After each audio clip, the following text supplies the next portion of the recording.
प्रदायिने सर्वान्तरात्मने श्रीमद्वेङ्कटेशाय मङ्गलम्। स्वतः सर्वविदे सर्वशक्तये सर्वशेषिणे सुलभाय सुशीलाय वेङ्कटेशाय मङ्गलम्।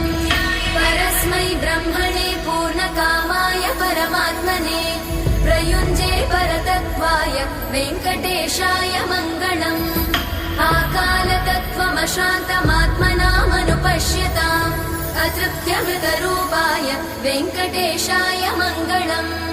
प्रायस्वचरणौ पुंसां शरण्यत्वेन पाणिना कृपया दिशते श्रीमद् वेङ्कटेशाय मङ्गलम्।